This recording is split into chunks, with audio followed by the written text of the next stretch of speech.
आपको पता, कभी कभी ना आप बहुत प्यारे लगते हैं। देखो प्रार्थना, मुझसे ऐसी बातें मत करो। हाँ, मुझसे कोई समझदारी की बात करनी है तो करो। आप अपनी माँ को माफ कर दीजिए। देखिए, उनकी तबीयत बहुत खराब है और शिवांश, जिंदगी ना बहुत अजीब चीज है, कभी भी कुछ भी हो सकता है, हमें नहीं पता। मैं ये नहीं कह रही हूँ कि स्मिता आंटी को कुछ हो जाएगा, लेकिन आप भी जानते हैं कि उनकी उम्र हो चुकी है, इतनी भयानक आग से वो निकली है।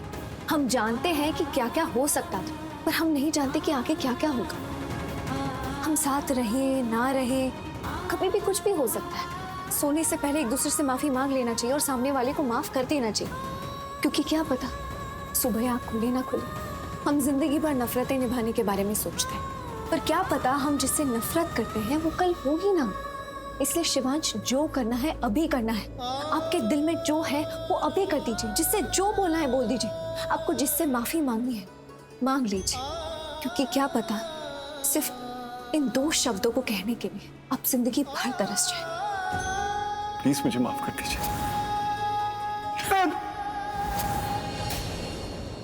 क्या सोच रहे हैं आप शिवांश? जिनके लिए आप जिंदगी भर तरसे हैं, आपकी माँ, वो आज आपके पास है, आपको मिल गई है। शिवांश, माँ तो माँ होती है ना। जब कभी बच्चों से गलती हो जाए तो माँ माफ कर देती है, वैसे ही अगर माँ से गलती हो जाए तो उनको माफ कर देना चाहिए। आप अपनी माँ को माफ कर दीजिए ना। आप सिर्फ इतना जानते हैं कि आपकी माँ आपको छोड़कर चली गई थी, मगर क्यों गई थी? ऐसी क्या मजबूरी थी कि वो अपने बेटे को छोड़कर चली गई? ये आप नहीं जानते। आप उनकी कहानी नहीं जानते शिवांश। आपने उनके दिल में झांक कर नहीं देखा कि उन्होंने उस वक्त वैसा कदम क्यों उठाया था। शिवांश, सुनने वाला नहीं जानता कि सहने वाला उस वक्त क्या सह रहा है। हो सकता है आपकी माँ ने भी कुछ सहा हो सकता है उस वक्त उनके साथ कुछ हुआ हो। वो कहते हैं ना कि जो जितना सह सकता है उतना कह नहीं सकता। हो सकता है शायद उन्होंने कुछ कहा ही ना हो, तो उन्होंने कुछ कहा नहीं इसलिए आपने कुछ सुना नहीं। अगर आप उन्हें माफ तो कर सकते ना, एक बार करके तो देखिए, देखना आपके दिल को बहुत सुकून मिलेगा। ये जो आपके दिल में नफरत है, उनसे बदला लेना, उन्हें नापसंद करना, इन सब चीजों ने आपको कितना बदल दिया है। जितना आप दर्द उन्हें दे रहे हैं उतना ही दर्द आपको हो रहा है। सजा आप उन्हें दे रहे हैं, लेकिन वो सजा आपको भी मिल रही है। देखिए, आप माने ना माने, लेकिन मैंने देखा है आप उन्हें दर्द में नहीं देख सकते शिवांश। बस प्रार्थना, ये मेरा बदला है, मेरे बदले के बीच में मत आओ। शिवांश, अगर आपको बदला लेना ही होता ना, तो आप उन्हें उस आग से नहीं बचाते। देखिए, अगर आपको सच बोलना नहीं आता तो कोई बात नहीं, आप सच मत बोलिए, आप कुछ भी मत बोलिए, लेकिन झूठ तो मत बोलिए, क्योंकि आप अपने आप से झूठ बोल सकते हैं, मुझसे नहीं। आपकी आंखों में साफ दिखाई दे रहा है कि आपको उनकी कितनी परवाह है शिवांश। शिवांश, देखिए शिवांश, आप स्मिता आंटी को माफ कर दीजिए। आप अपने अतीत को भुलाकर आगे बढ़िए ना। देखिए, आप मुझसे वादा कीजिए, आप ऐसा करेंगी, कीजिए ना।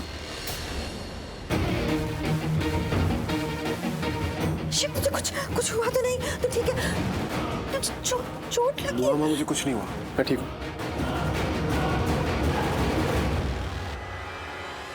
बुआ माँ शिवांश की कितनी फिक्र करती है, इनसे कितना प्यार करती है, तो क्या पता इन्हें शिवांश और स्मिता आंटी का मिलना पसंद ना आए।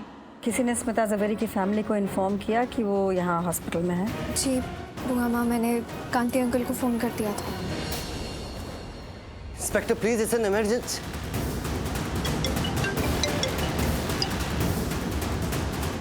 हेलो जी डैड, मैं आया।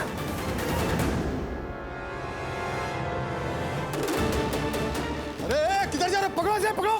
रुक, छोड़ो, रुक। अरे आप लोगों में इंसानियत नाम की चीज है कि नहीं है? अभी मेरे डैड का फोन आया कि मेरी मॉम हॉस्पिटल में है। प्लीज इंस्पेक्टर, मुझे जाने दीजिए please, it's an emergency. Thank you inspector. ये क्या बात हुई इंस्पेक्टर साहब? उसने मेरी कार को डैमेज किया और आपने उसे ऐसे ही जाने दिया? उसने कोई जानबूझ के थोड़ी ना कार ठोकी थी। उसे देख के लग रहा था कि हाँ वो झूठ नहीं बोल रहा है। अगर उसकी माँ अस्पताल में नहीं होती फिर मैं कोई ना कोई एक्शन जरूर लेता। बुआ माँ, मैंने आपको बताया था कि स्मिता जवेरी के घर में आग लग गई थी। वो तो इनकी किस्मत थी कि स्टोर रूम में थी। और प्रार्थना ने बताया कि घर की आग स्टोर रूम तक नहीं पहुंच पाती, लेकिन बहुत देर से बेहोश है, होश ही नहीं आ रहा। इनका लक था कि स्टोर रूम में थी। वरना ये उस आग में फंस के चल जाती। शिव, मेरे साथ चल, तुझे कुछ बताना है। क्या बताना है ब्रूनो?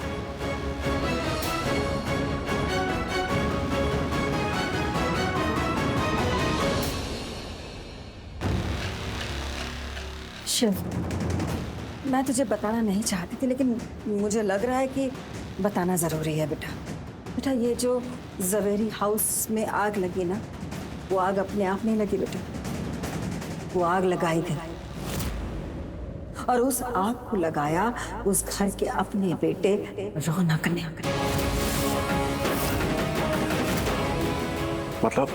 मतलब ये बेटा कि तूने कहा था ना कि जब सब लोग शादी पे जाएंगे तो तू उस घर को लॉक करने जाएगा। हाँ। रौनक को तेरे इस प्लान का पता चल गया था, तो उसने गुंडे हायर किए घर में आग लगवाने के लिए। उसे नहीं पता था कि उसकी माँ स्मिता जवेरी घर पे है, या क्या पता? उसे ये पता हो? क्या पता माँ बेटे ने मिलके ये प्लान बनाया हो? नहीं बुआ, ये नहीं हो सकता। कैसे नहीं हो सकता, और क्यों नहीं हो सकता? प्रार्थना ने तुझे भी बताया ना कि स्मिता जवेरी स्टोर रूम में थी, और स्टोर रूम सबसे सेफ जगह थी उस घर की। स्मिता जवेरी स्टोर रूम के अंदर ही थी, उसको पता था कि उसे कुछ नहीं होगा, वो नहीं जलेगी। उसे शायद पता भी होगा कि तू भी घर पे है। ये माँ बेटे ने मिलके ये प्लान बनाया था ताकि इल्जाम तुझ पे डाल सके, इल्जाम डाल सके कि तू उस फैमिली को मारने की कोशिश कर रहा है। तेरे ऊपर अटेम्प्टेड मर्डर का केस लगा के तुझे अरेस्ट करवाना चाहते थे ये माँ बेटे। What?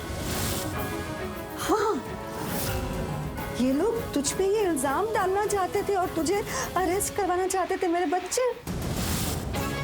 आप स्मिता आंटी को माफ कर दीजिए, आप अपने अतीत को भुलाकर आगे बढ़िए ना। देखिए, आप मुझसे वादा कीजिए आप ऐसा करेंगे।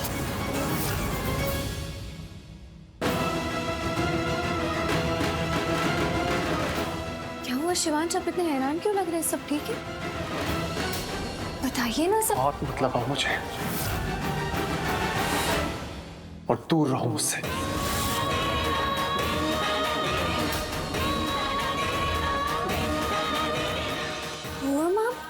आपने शिवांश को ऐसा भी क्या बोल दिया कि वो इतने गुस्से में ऐसे चले गए?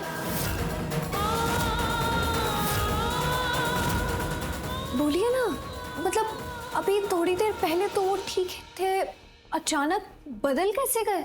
थोड़ी देर पहले ठीक था क्योंकि वो बिल्कुल वैसा था जैसा तुम उसे देखना चाहते हो। उसे किसी बात का कोई फर्क नहीं पड़ रहा था, वो तुम्हारी सुन रहा था।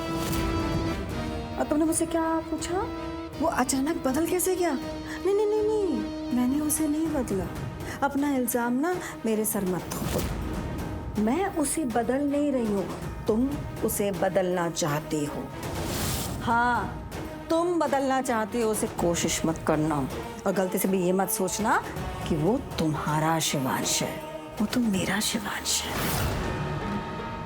और तुम क्या कह रही थी कि मैं उसे मैनिपुलेट करती हूँ, अपने हिसाब से चलाती हूँ उसे। ना, मैनिपुलेट तो तुम करती हो उसे। ये कोशिश भी मत करना। मैं शिवांश को नहीं बदल रही, बल्कि मैं तो शिवांश के अंदर जो असली शिवांश है उन्हें देखने की कोशिश कर रही हूँ, जो आपको नहीं दिख रहा है। देखना भी नहीं चाहती मैं, क्योंकि मैं अपने शिवांश को बहुत अच्छे से जानती हूँ। वो कब क्या कैसे करता है और क्यों करता है। जैसे तुम ये नहीं जानती कि शिव इस वक्त यहाँ नहीं है। वो यहाँ नहीं है, वो घर चला गया है। क्या? शॉक लग गया? तुम्हें बता के नहीं गया? So sorry. अब मैं भी घर जा रही हूँ, ड्राइवर छोड़ जाऊंगी, तुम बाद में आ जाना। पूछा नहीं मैंने तुम्हें बाद में आने के लिए क्यों कहा, क्योंकि मैं तो जानती हूँ ना कि तुम्हारा दिल इन जवेरीज के लिए धड़कता है। तुम अभी नहीं आओगी, तुम रुकोगी, तुम्हारी जान जो बसती है इनमें, इसलिए ड्राइवर छोड़ जा रही हूँ। आ जाना बाद में।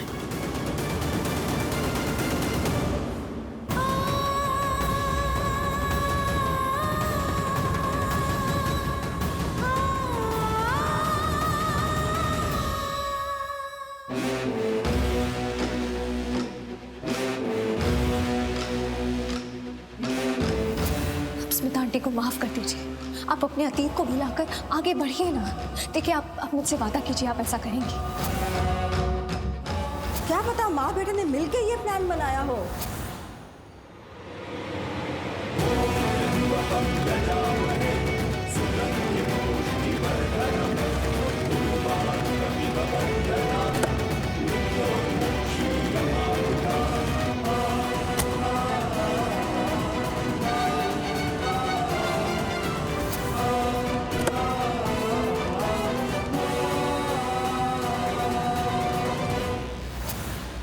ये माँ बेटी ने मिलके ये प्लान बनाया था ताकि इल्जाम तुझ पे डाल सके।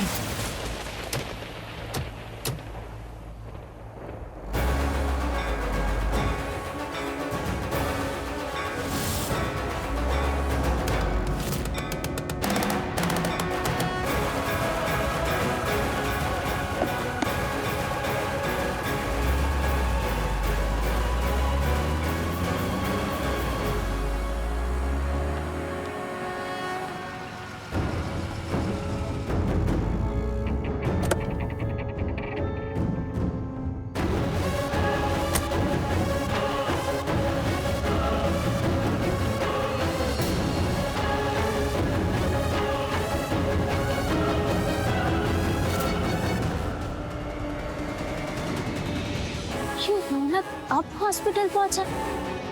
तो अब तक ये कहा था?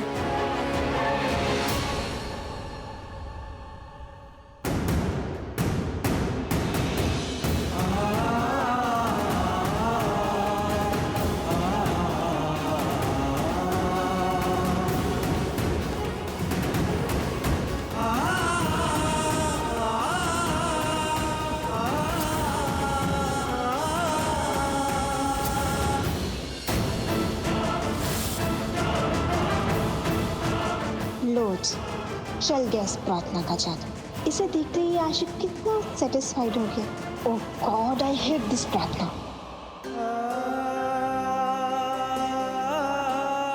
प्रार्थना तुम ठीक हो? हाँ, मैं ठीक हूँ।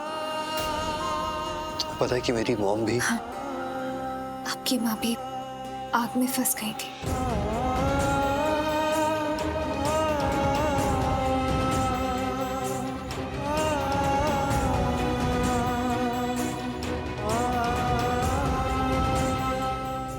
शिवांश ने उन्हें बचाया अपनी जान पे खेल के।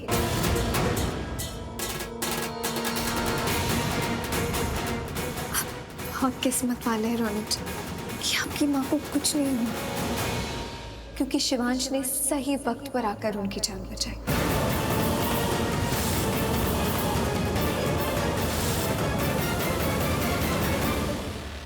स्मिता, स्मिता कहाँ है? कैसी है? डॉक्टर, स्मिता कैसी है? प्लीज बताइए। Mister Javeri, she is fine now. उन्हें बहुत जल्दी होश आ जाएगा, सो डोंट वरी। डॉक्टर, कहीं आप ये सब हमें कंसोल करने के लिए तो नहीं कह रहे ना? मेरी मॉम सच में ठीक हो जाएगी ना? Of course, and as a doctor मैं ऐसा क्यों बोलूँगा? She is really fine. In fact उन्हें बहुत जल्दी डिस्चार्ज मिल जाएगा, सो आप लोग उनको घर लेके जा सकते हैं। Don't worry. Thank you doctor. प्रार्थना, चलो घर चलो।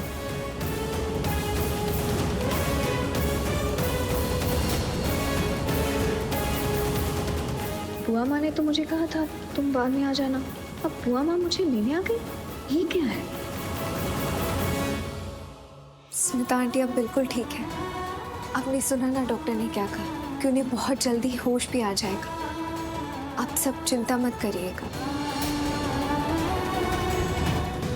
अब मैं चलती हूँ।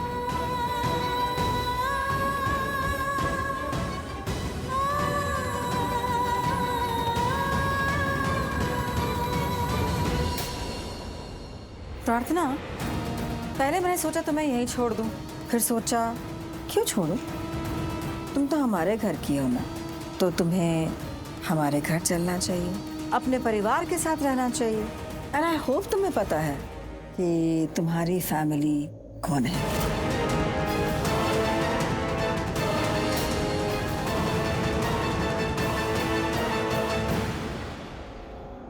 चलो।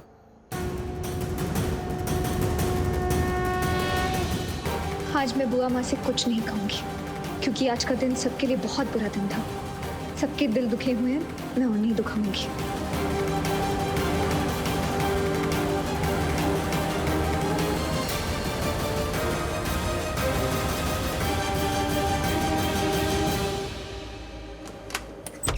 भाई ये क्या हुआ? आपको ये चोट कैसे लगी? कुछ नहीं हुआ, मैं ठीक हूँ। पर भाई आप कहाँ चले गए थे? आप भी घर पे नहीं थे और मॉम भी पता नहीं कहाँ चली गई है। तान्या, हमारी बात हुई थी ना, मैं जवेरी हाउस में था, वहाँ थोड़ा फंस गया था, लेकिन डोंट वरी, अब सब ठीक है। बुआ माँ भी जल्दी घर आ जाएंगी। मैं और मॉम साथ में शादी में गए थे और साथ में घर वापस आए। उसके बाद वो पता नहीं कहाँ चली गई। आपको पता है वो कहाँ गई है? तान्या, मैंने कहा ना, वो जल्दी आ जाएंगे। भाई क्या हुआ है? आप बहुत स्ट्रेस लग रहे हो। नहीं, मैं ठीक हूँ, स्ट्रेस नहीं हूँ, आई एम फाइन।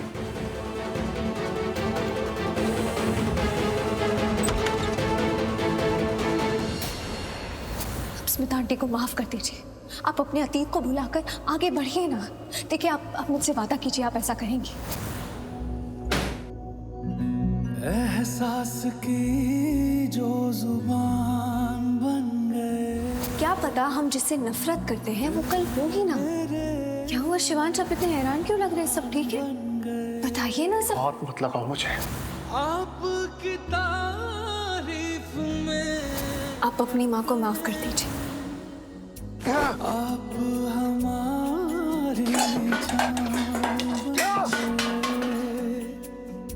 आप हमारी जान बन गए। भाई स्ट्रेस्ड ही नहीं, गुस्से में भी लग रहे हैं। तुझे अच्छे से पता है कि जो हमारे घर में आग लगी है ना, वो एक हादसा नहीं है, आग लगाई गई है। और आग और किसी ने नहीं बल्कि शिवांश ने लगाई है। देख, मैं 100% श्योर तो नहीं, लेकिन मेरा तजुर्बा कहता है ये आग शिवांश और तेरे झगड़े का नतीजा है, जिसका खामियाजा हर वक्त मेरे परिवार को भुगतना पड़ता है। आप ऐसे कैसे? कैसे कैसे? मिस्टर कांति, आपकी वाइफ को होश आ गया है, वो आपको बुला रही है। स्मिता, मॉम ने मुझे नहीं बुलाया, मॉम ने डैड को क्यों बुलाया? पायल, जब भी कुछ होता है मॉम मुझे बुलाती है, मुझसे मिलना चाहती है, पर आज डैड को बुलाया उन्होंने, ऐसे कैसे हो सकता है? रौनक, इट्स ओके। कभी कभी ऐसा होता है। क्या अब तक तुम्हारी मॉम को जब होश आया, उन्हें कोई बात याद आ गई, इसलिए उन्होंने तुम्हारे डैड को बुलाया। It's okay, calm down, it's normal. Payal, ये नॉर्मल नहीं है। अभी तो स्मिता भाभी हॉस्पिटल में है, वरना जब घर पे होती है ना तो सुबह सबसे पहले रौनक को अपने रूम में बुलाती है, या तो वो खुद रौनक को मिलने जाती है, पर सबसे पहले रौनक का ही चेहरा देखती है। भाभी को क्या हो गया है?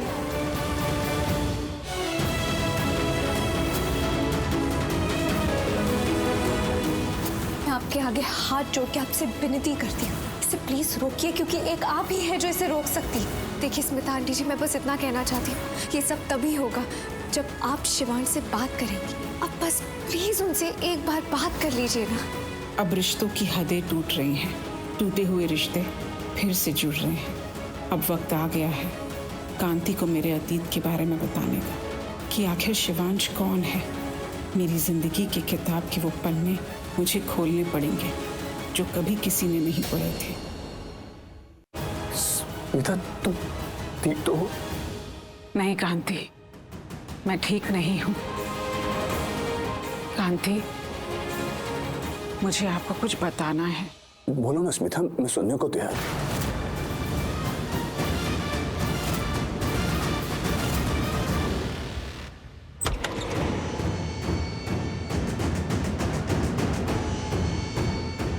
प्रार्थना, तुम इस घर में खुशियां चाहती हो कि नहीं? बुआ माँ हमेशा मुझ पर शक क्यों करती है? नहीं, मैं आपका कोई अपमान नहीं कर रही और ना ही आपके सवाल के बदले सवाल कर रही हूँ। मैं बस इतना समझने की कोशिश कर रही हूँ कि मैं ऐसा क्या करूँ कि आप मुझ पर विश्वास करें। बुआ माँ, मैं भी इस घर की सदस्य हूँ। बस, मैंने अस्पताल में तुमसे कहा ना घर चलो, इसलिए बोला ना तुमने। पर मैंने हॉस्पिटल में ऐसा तुमसे इसलिए कहा क्योंकि मैं उन लोगों के सामने अपना पोजीशन गिराना नहीं चाहती थी। वरना तुम रौनक के साथ रहो, किसी और के साथ रहो, मुझे इस बात से कोई फर्क नहीं पड़ता। मुझे फर्क पड़ता है तो सिर्फ अपने बेटे शिवांश से। जिसे तुम बदलने की कोशिश कर रही हो। आई एम वार्निंग यू प्रार्थना, आई एम वार्निंग यू। मेरे शिवांश को बदलने की कोशिश मत करो। वो जैसा है ना उसे वैसे रहने दो। उसका अपना एक रंग है जो बहुत खूबसूरत है, उस पे अपना रंग मत चढ़ाओ वरना बेरंग करती जाओगी। बुआ माँ, आप कहती हैं ना कि आप हमेशा शिवांश का अच्छा चाहती हैं, लेकिन मुझे ये अच्छाई दिखाई क्यों नहीं देती, ना कभी महसूस होती है।